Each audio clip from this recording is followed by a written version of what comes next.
कहानी की शुरुआत होती है एक छोटे से गांव से जो नदी के किनारे बसा हुआ होता है। वहां एक छोटी लड़की अपने पिता की नाव में बैठी हुई पानी से खेल रही होती है। तभी उसके पिता वहां आते हैं और कहते हैं कि बेटा पानी से दूर रहना, मैं मछली पकड़ने जा रहा हूं। अगर तुम पानी में गिर गई तो एक बड़ी मछली तुम्हें खा जाएगी। लड़की मजाक में जवाब देती है कि अगर मछली मुझे पकड़ लेगी तो मैं ही उसे मसाला डालकर खा जाऊंगी। ये सुनकर उसके पिता कहते हैं कि अगर तुमने ऐसा किया तो शैतान तुम्हें खा जाएगा। ये सुनकर लड़की हंसने लगती है और कहती है कि शैतान जैसी कोई चीज नहीं होती। तभी उसके पिता उसे पानी की तरफ देखने को कहते हैं और खुद मछली पकड़ने वाला जाल लपेटकर उसे डरा देते हैं। लड़की डर जाती है और रोने लगती है। इसके बाद उसके पिता उसे हंसाने के लिए पानी में करतब करने लगते हैं। लड़की फिर से खुश हो जाती है और अपने पिता से एक और करतब दिखाने को कहती है, मगर तभी अचानक पानी के अंदर से एक शैतान उसके पिता को पकड़ लेता है और उन्हें नदी में खींचने लगता है। उसके पिता जोर जोर से चिल्लाते हैं जिसे देखकर सभी गांव वाले डर जाते हैं, लेकिन कुछ ही देर में वह शैतान उन्हें अपना शिकार बना लेता है। इसके बाद पूरे गांव में डर फैल जाता है और उस शैतान को पकड़ने के लिए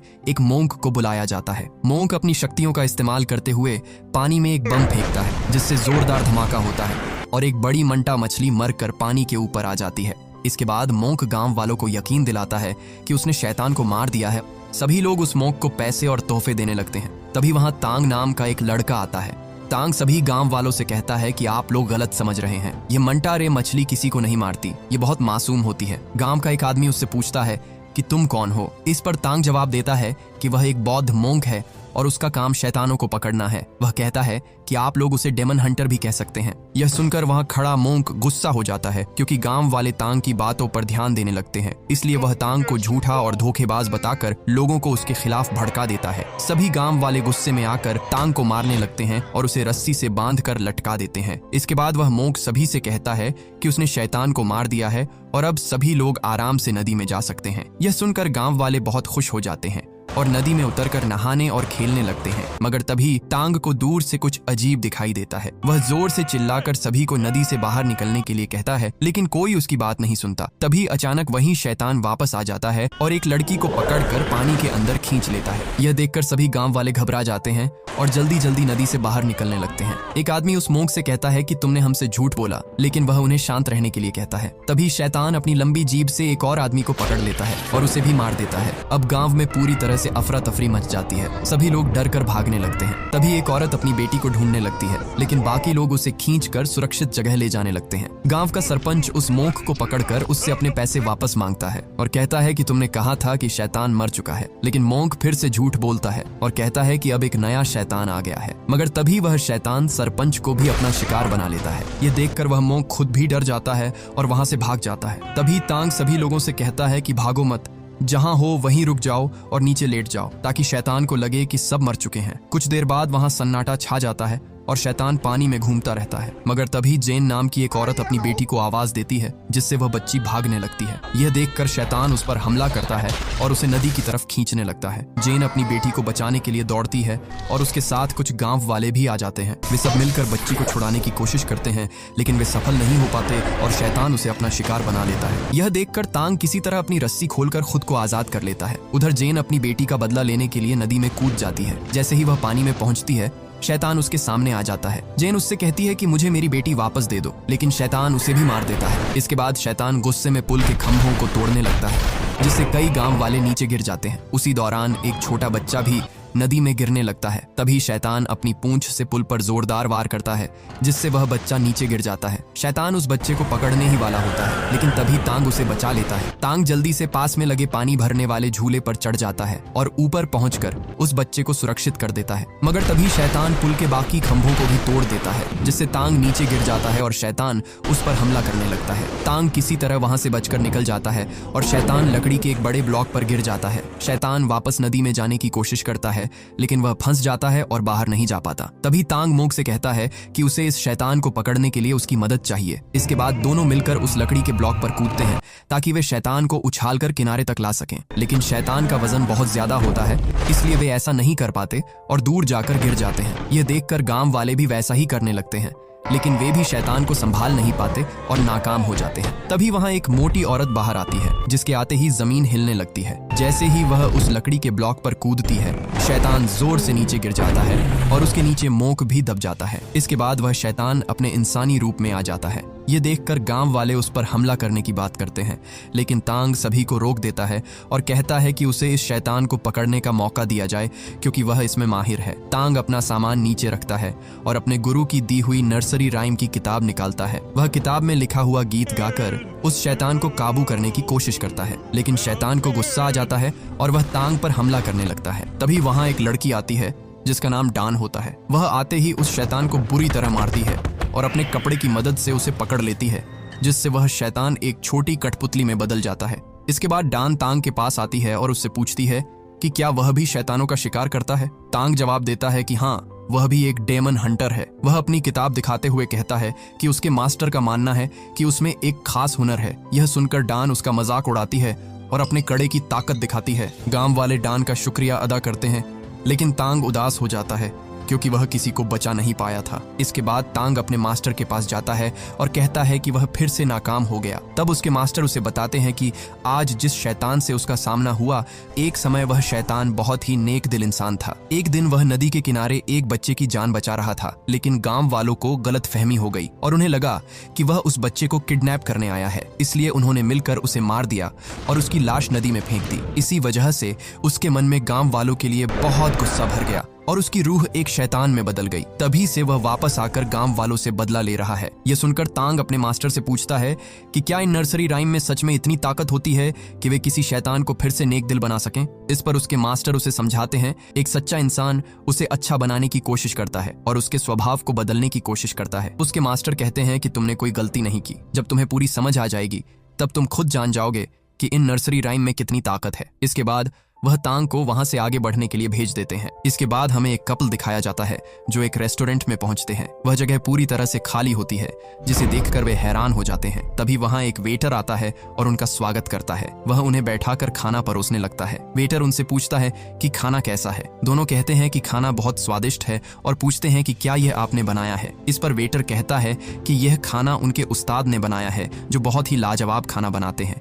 इसके बाद हमें उस शेफ को दिखाया जाता है जो असल में एक सुअर वाला शैतान होता है। वह दिखने में काफी आकर्षक होता है और कपल के सामने डांस करने लगता है। इसे देखकर लड़की उस पर मोहित हो जाती है और उससे बात करने की जिद करने लगती है, लेकिन शेफ मना कर देता है। जब वह लड़की नहीं मानती तो वह शैतान अपना असली रूप दिखाता है और जोरदार आवाज निकालता है। ये देखकर दोनों डर जाते हैं और वहां से भागने की कोशिश करते हैं, लेकिन वह शैतान अपने हथियार से उन दोनों को मार देता है। इसके बाद हमें दिखाया जाता है कि तांग भी उसी रेस्टोरेंट में पहुंचता है। वह देखता है कि इस बार रेस्टोरेंट पूरी तरह भरा हुआ है। तभी एक लेडी उसके पास आती है और उसका स्वागत करते हुए रेस्टोरेंट के बारे में बताने लगती है, लेकिन असल में यह पूरी जगह शैतानों का एक माया जाल होता है जो इंसानों को फंसाने के लिए बनाया गया होता है। तांग इस सच्चाई को समझ जाता है, इसलिए वह सीधे उस लेडी से कहता है कि वह शैतानों का शिकार करता है और अब उनका खेल खत्म हो चुका है। इतना कहकर वह उस पर हमला कर देता है। यह देखकर बाकी शैतान भी गुस्सा हो जाते हैं और तांग पर हमला करने लगते हैं, मगर तभी वहां डान आ जाती है। वह अपने जादुई कड़े की मदद से एक एक करके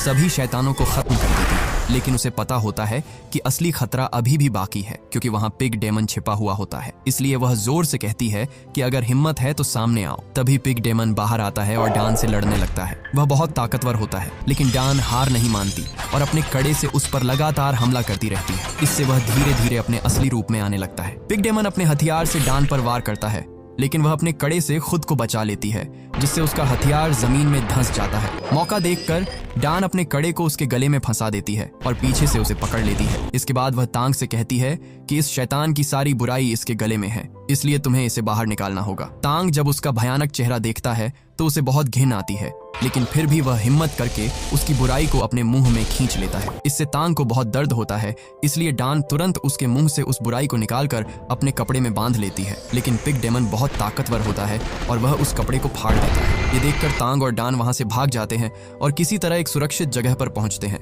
इसके बाद डवान तांग को बताती है कि अगर वे उस पिग डेमन को मार देते तो उन्हें बहुत सारे पैसे मिल सकते थे, लेकिन वह बहुत ताकतवर है, इसलिए वह उसे पकड़ नहीं पाई। इस पर तांग कहता है कि वह शैतानों को मारना नहीं चाहता, बल्कि उन्हें पकड़कर उनमें अच्छाई लाना चाहता है। ये सुनकर डवान हंसने लगती है और कहती है कि ऐसा करने की कोशिश में वह एक दिन मारा जाएगा। इसके बाद तांग उसका शुक्रिया अदा करता है क्योंकि उसने उसकी जान बचाई थी। तांग की यही अच्छाई देखकर डवान उसके करीब आने लगती है और उसे किस करने के लिए कहती है, लेकिन तांग घबरा कर वहां से भाग जाता है। अगले दिन तांग अपने मास्टर के पास जाता है और पिग डेमन के बारे में पूछता है। तब उसके मास्टर उसे बताते हैं कि वह शैतान पहले बहुत अच्छा इंसान था, लेकिन उसकी शक्ल बहुत बदसूरत थी।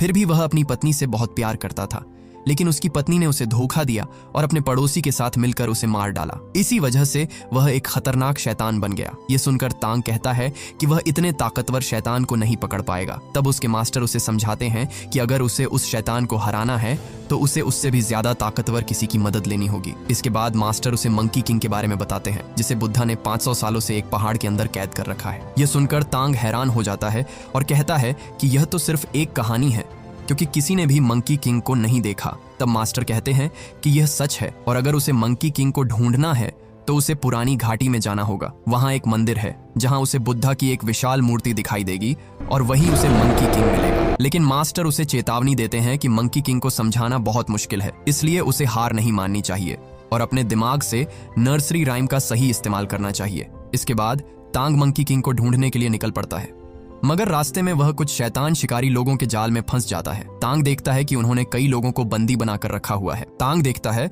कि उन बंदी बनाए गए लोगों में डवान भी होती है। यह देखकर उसे बहुत दुख होता है। तभी वहां शैतानों का शिकार करने वाली एक लड़की सबको धमकाते हुए कहती है कि वे लोग यहाँ शैतानों को मारने आए हैं और जो लोग शैतानों को पकड़ते हैं उन्हें भी जिंदा नहीं छोड़ते। इतना कहकर वह एक आदमी को मार देती है। तभी डवान उसके पास आती है और कहती है कि तांग उसका पति है और दोनों के बीच झगड़ा हो गया था, इसलिए तांग उसे घर ले जाने आया है। यह सुनकर एक शिकारी कहता है कि अगर ये दोनों सच में पति पत्नी है तो इन्हें एक दूसरे के गले लगने को कहो। तांग पहले मना करता है, लेकिन शिकारी लोग उनके गले पर खंजर रख देते हैं। मजबूरी में तांग तैयार हो जाता है। इस दौरान डवान जानबूझकर ज्यादा एक्टिंग करने लगती है, जिससे तांग को शक हो जाता है कि कुछ गड़बड़ है। तांग ध्यान से देखकर समझ जाता है कि ये सब लोग आपस में मिले हुए हैं। वह डवान के हाथ पर लगा हुआ कील निकाल देता है और सबके सामने कहता है कि ये लोग धोखा दे रहे हैं। यह देखकर डवान को अपने साथियों पर गुस्सा आ जाता है, क्योंकि असल में वही उन सब की लीडर होती है। इसके बाद वह तांग से कहती है कि उसके पास उसे मनाने का और कोई तरीका नहीं था, क्योंकि वह उसे पसंद करने लगी है। लेकिन तांग उसे साफ मना कर देता है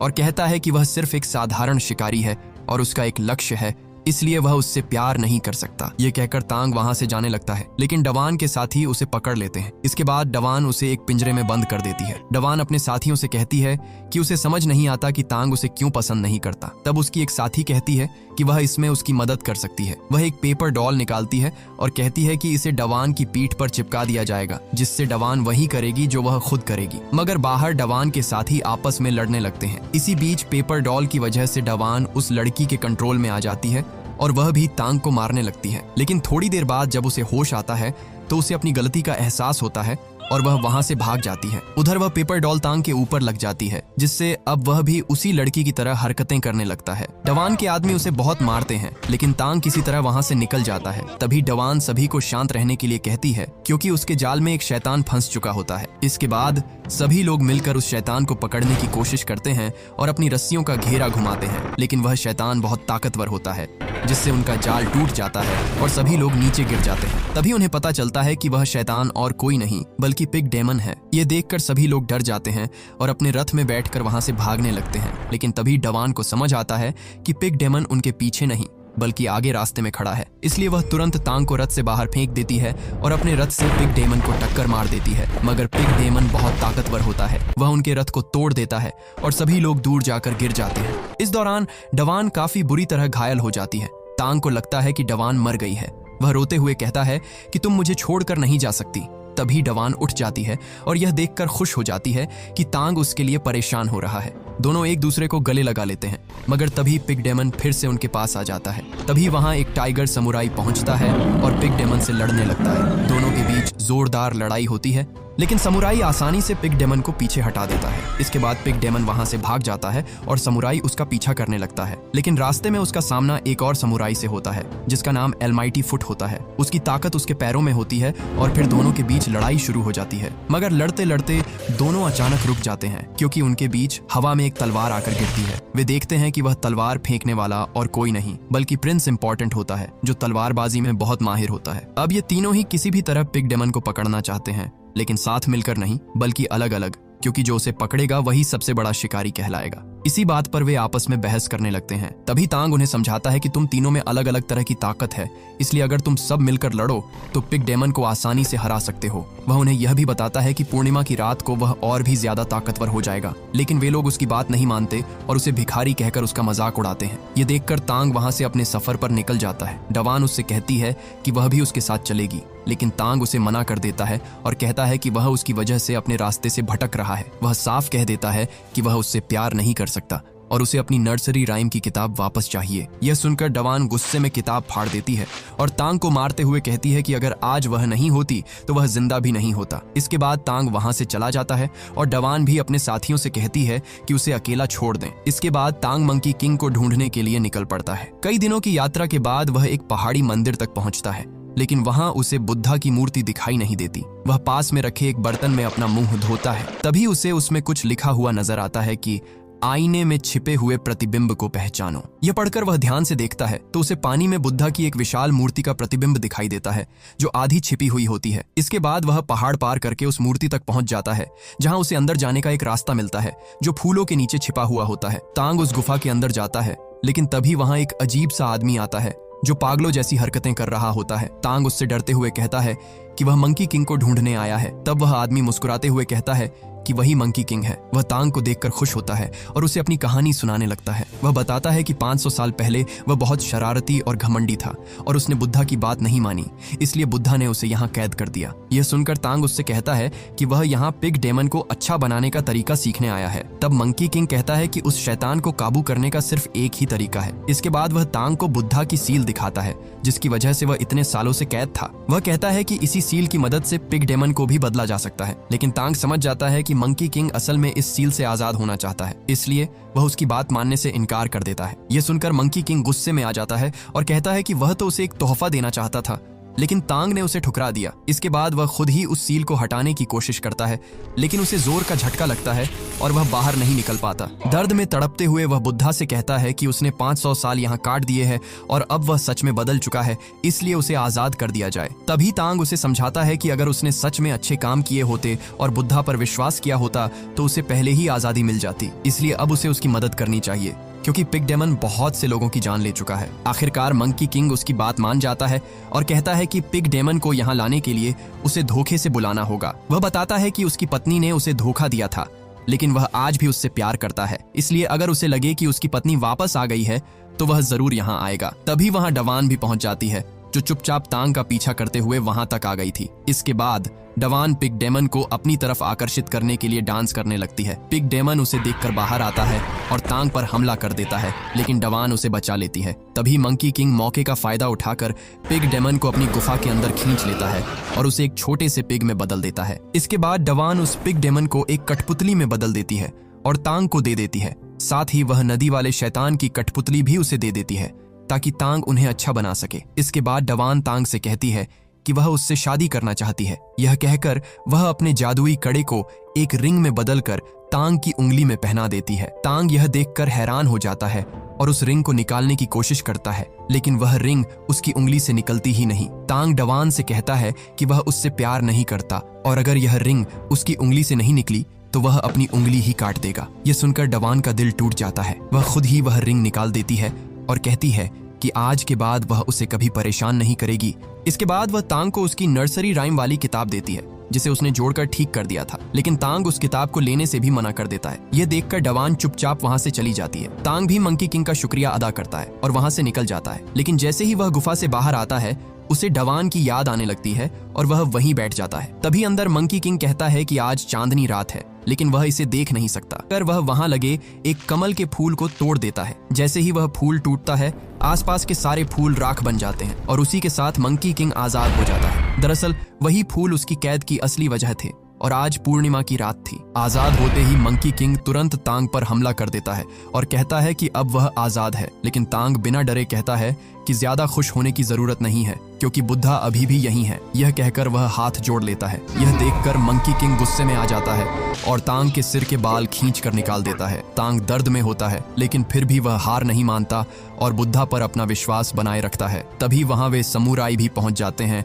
और मंकी किंग का मजाक उड़ाने लगते हैं। टाइगर समुराई उस पर हमला करता है, लेकिन मंकी किंग उसे आसानी से हरा देता है। इसके बाद एलमाइटी फुट कहता है कि यह तो एक पागल बंदर है और वह अपने पैरों की ताकत से उसे कुचल देगा। वह अपनी शक्ति बढ़ाकर अपने पैर को विशाल बना लेता है और मंकी किंग पर हमला करता है, लेकिन मंकी किंग उसके पैर में छेद कर देता है और उसे दूर फेंक देता है। अब प्रिंस इंपॉर्टेंट आगे आता है और अपनी तलवारों से हमला करता है, लेकिन उसके सारे वार मंकी किंग पर बेअसर होते हैं। गुस्से में वह अपनी सभी तलवारों को जोड़कर एक बड़ा वार करता है, लेकिन मंकी किंग उसे भी रोक देता है और उसकी तलवार तोड़कर उसे हरा देता है। इसके बाद मंकी किंग अपनी ताकत से उन सभी को खत्म कर देता है और फिर तांग के पास आकर कहता है कि अब उसकी बारी है। तभी अचानक डवान वहां आ जाती है और अपने जादुई कड़े से मंकी किंग पर हमला करती है, लेकिन मंकी किंग उसके सारे हमले आसानी से रोक देता है और उसे बुरी तरह घायल कर देता है। ये देखकर तांग अंदर से टूट जाता है। डवान तांग से कहती है कि वह फिर से उसके पास लौट आई है क्योंकि वह उससे सच्चा प्यार करती है। वह पूछती है कि क्या वह उसे नहीं चाहता।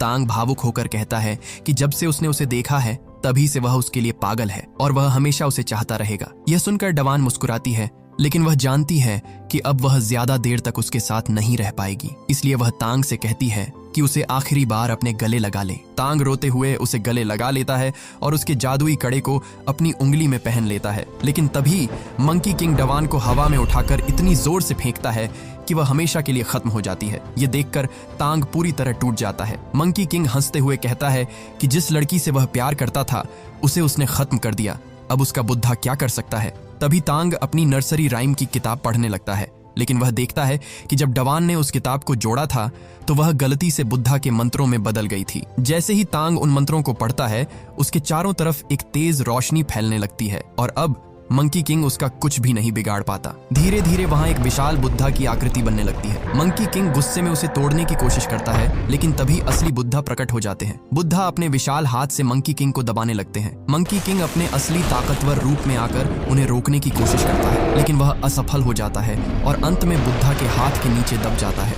इसके बाद मंकी किंग एक दिव्य स्थान पर पहुंचता है और अब वह शांत होकर इंसानी रूप में आ जाता है। तांग उसके पास आता है और अपने हाथ की अंगूठी से उसके लिए एक मुकुट बना देता है, क्योंकि अब मंकी किंग पूरी तरह बदल चुका होता है। इसके बाद तांग अपने मास्टर के पास पहुंचता है। मास्टर उससे कहते हैं कि अब उसने जिंदगी का असली मकसद समझ लिया है। तांग जवाब देता है कि यह दुनिया दुखों से भरी है और उसका काम उन्हें खत्म करना नहीं बल्कि लोगों के अंदर बदलाव लाना है। और यहीं पर इस कहानी का अंत हो जाता है। अगर आप इस कहानी के आगे के पार्ट्स देखना चाहते हैं तो कमेंट बॉक्स में पार्ट 2 लिख दीजिए।